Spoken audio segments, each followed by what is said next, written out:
بسم الله الرحمن الرحیم. مسئولین محترم، دکتر صاحب نهایت عزیز، امید که صحت و سلامت باشن.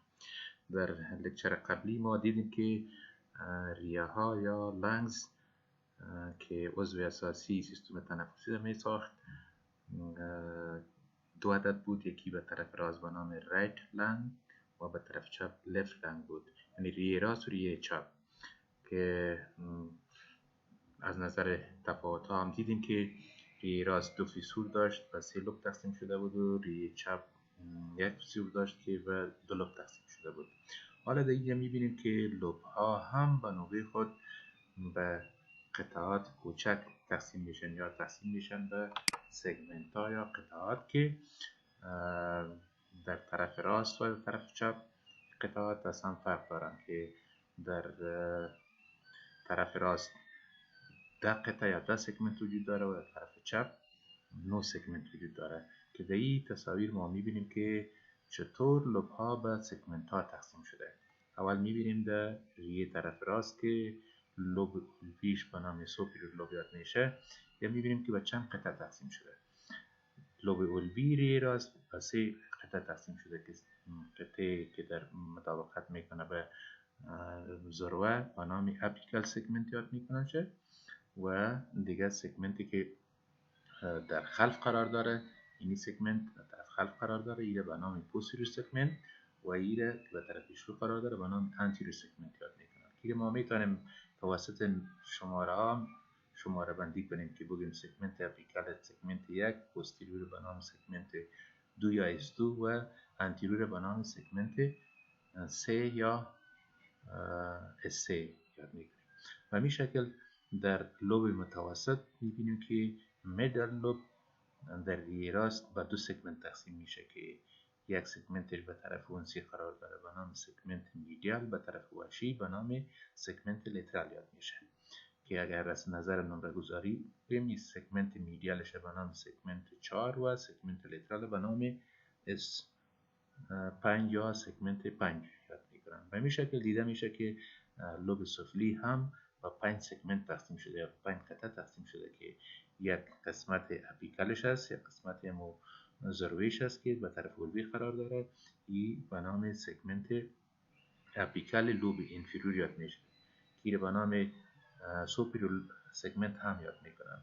و دیگه قسمت بزلش هست که در قسمت بزل یا در قسمت قیلوی 4 سگمنت وجود داره که 4 سگمنت از طرف ونسی به طرف وحشی شماره بندی شده یا تقسیم بندی شده که در طرف ونسی این سگمنت های قیلوی یا بزل به نام میدیال سگمنت یاد میشه که به طرف ونسی قرار داره و این از نظر شماره گفته میتونیم سگمنت 7 هست. و دیگه سگمنت که در قسمت بزل قرار داره یه به نام انتیریور بزل یاد میکنن یا سگمنت 8 و سگمنتی که در قسمت بزل به طرف وحشی قرار داره به نام سگمنت بزل لیترال یاد میکنن یا سگمنت 9 میگنش یا S9. و در خلف باز سگمنت بزل پوستیریور است که به نام سگمنت 10 یا S10 یاد میشه. به این ترتیب شش راست یا ریه راست به 10 سگمنت تقسیم شده، در حالی که ریه طرف چپ اگر ببینیم طرف چپ باز دیده میشه که این هم در حقیقت 10 سگمنت داره، خب مگر یک سگمنتش نظر به فشار قلب وظیفه نداره، بنابراین گفته میشه که شش چپ داره 9 سگمنت است. خب تقسیمات طرف چپ اگر ریه طرف چپ تقسیمات کنیم با سگمنت ها، سگمنت اپیکال داره در لوب الوی، پوستیریور داره و انتیریور داره. به همین شکل چون در طرف چپ 2 لوب است، لوب الوی دارای 5 سگمنت است که اپیکال بود، پوستیریور بود، انتیریور، یعنی S1 S2 S3 و قسمت سفلی لوب انفیریور با به سگمنت سوپریور و انفیریور تقسیم میشه که سوپریورش به نام سگمنت S4 و انفیریورش به نام سگمنت S5 هم یاد میکنن. اما در لوب انفیریور مانند طرف راست میبینیم که در اینجا هم 5 سگمنت است که یک سگمنتش وظیفه اجرا نمیکنه، یعنی 4 سگمنت است. و اینجا در لوب انفیریور سگمنت اپیکالش به نام سوپریور سگمنتی را هم یاد میکنن که به نام سگمنت اپیکال لوب اینفیریور یاد میشه. اما در قسمت بزلش 4 سگمنت گفتیم که سگمنتی که به طرف ونسی قرار داره، در اینجا میبینیم سگمنت میدیالش است، میدیال بزل سگمنت. این وظیفه از اثر فشار قلب پرس میشه و وظیفه نداره. از اون خاطر میگیم که ریه طرف چپ داره 9 سگمنت است. خب دیگه سگمنت هایی که در قسمت بزل است، انتیریور بزل، دیگهش لیترال بزل و پوستریور بزل است. یا هم مثل طرف راست میشه شماره بندی شود که از بالا و پایین بگیم اپیکالش سگمنت 1، پوستریورش سگمنت 2، انتیریورش در لوبولوی سگمنت 3، در قسمت های سفلی لوب سوپریور در اینجا میگیم سگمنت 4 سوپریورش، انفیریورش سگمنت 5 و سگمنت دیگه که سگمنت اپیکال سگمنت 6. بزل میدیال که گفتیم وظیفه نداره و 7 میشه، انتیریور 8، لیترال بزل 9 و پوستریور بزل 10 میشه. خب به این شکل گفته میتونیم در مجموع که یه طرف راست 10 سگمنت داره، یه طرف چپ 9 سگمنت داره که سگمنت حالا ما میبینیم که سگمنت چی هست و چه وظیفه داره. یک تعریف میکنیم سگمنت میگیم یک قسمتی از نسج ریویس یا یک قطعی از نسج ریویس که توسط یک برانکس سگمنتال یا توسط یک برانکس مستقل تهویه میشه و توسط یک شریان مستقل به اونجا خون میرسه بهش.